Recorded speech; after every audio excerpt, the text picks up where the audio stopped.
Hi guys, thanks for joining me again. If you're new to my channel, welcome. My name is Anne and on my channel I review foreign international content. Today I'm back to review Little Women episode 9 and 10. We're doing that every week.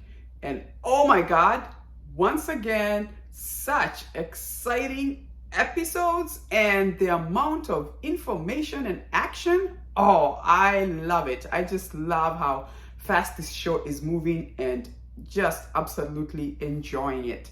So let's just first discuss the issue at hand. Do we really believe that Park Jae-sang is dead? I don't know. I have my doubts.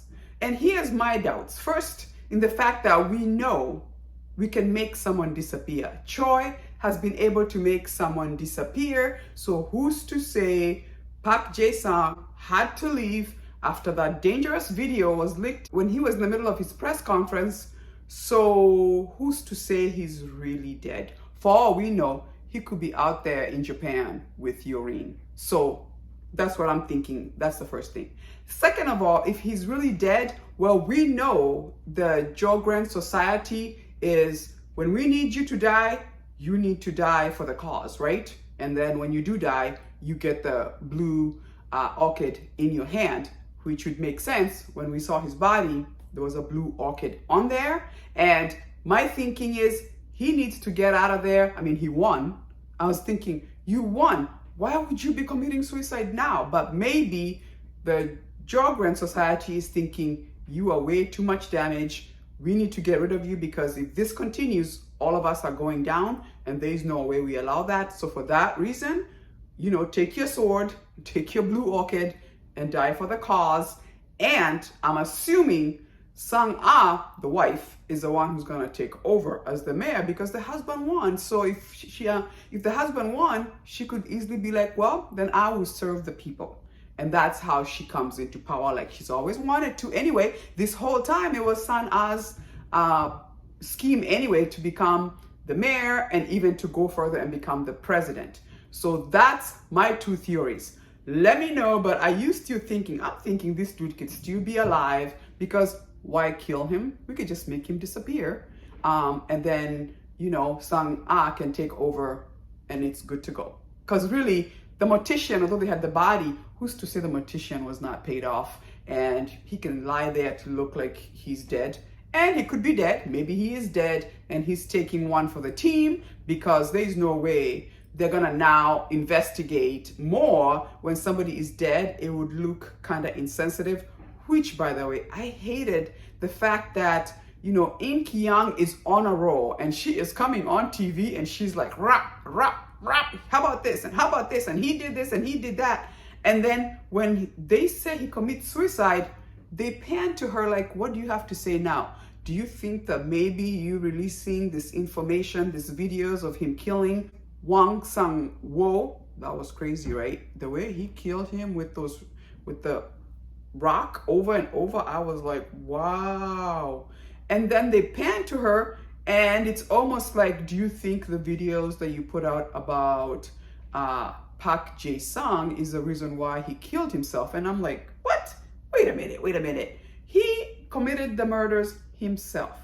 For them to gaslight her and make her feel bad that the reason why he's committing suicide is because she ruined him, I'm like, he doesn't take responsibility? Give me a break, right?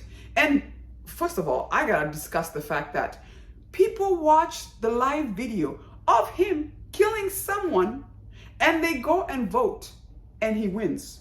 And I was like, what is wrong with us? And then I was gonna quickly go judge and I was like, no, we've seen this before, right? I mean, I live in the United States and our previous leader even said, he actually said, look, I can walk on the streets of New York and kill someone and people would still vote for me.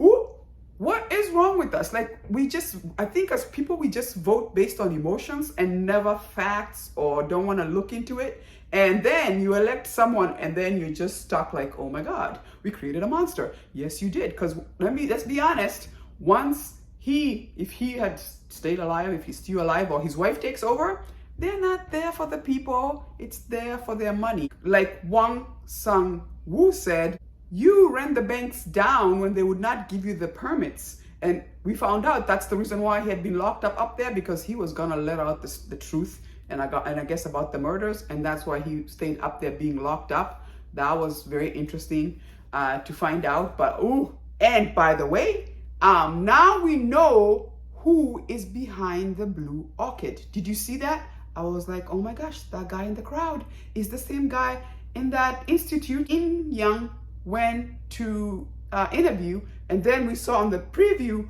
when he's asking San so is there anything else you'd like for me to do for you?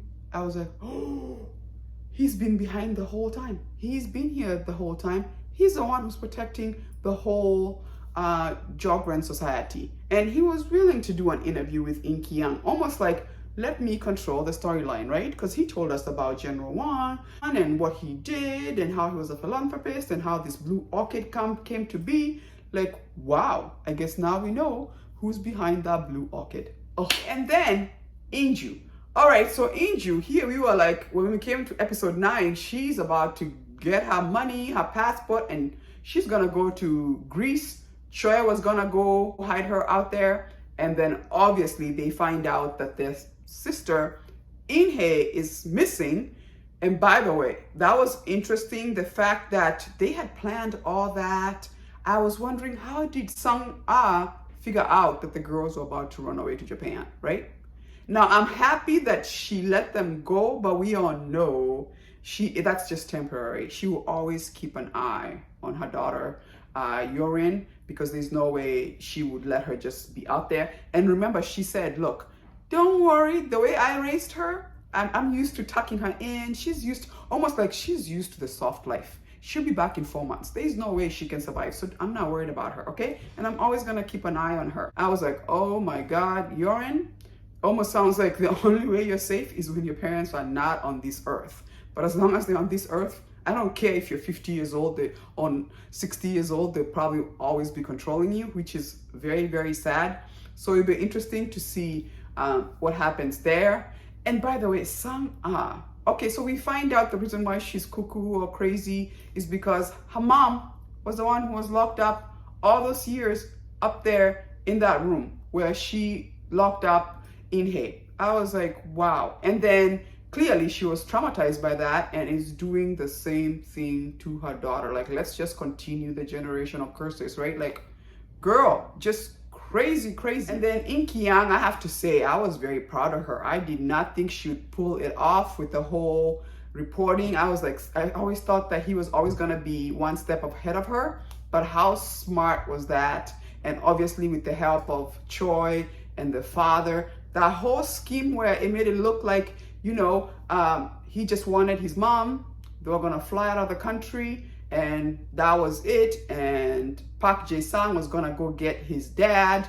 And I mean, the acting there was great. I mean, they followed the whole thing, but when he lit on fire, I mean, his friend was ready there with the fire extinguisher, like, not today, we're not gonna go down that way. And then impromptu, In-kyung is over there at the TV station coming on live, breaking news. I was like, this is so much fun. Like, the action, oh, I loved it. And In-ju is just like crying, like, oh my God, your father just got blown up and clearly was not aware of what was going on. So good. I loved it so much. It was so much fun.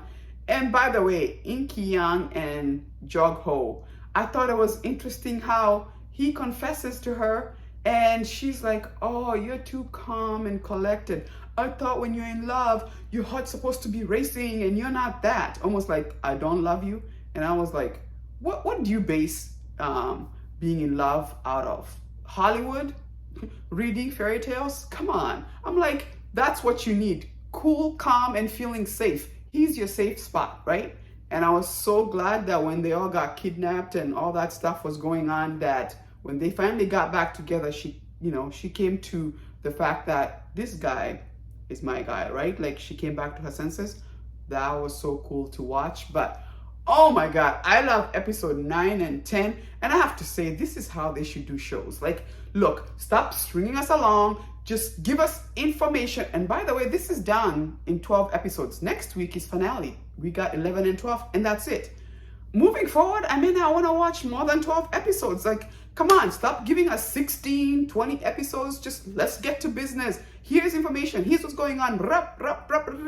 And we're done. Woo! I love it so much. Did you enjoy episode 9 and 10 as much as I did?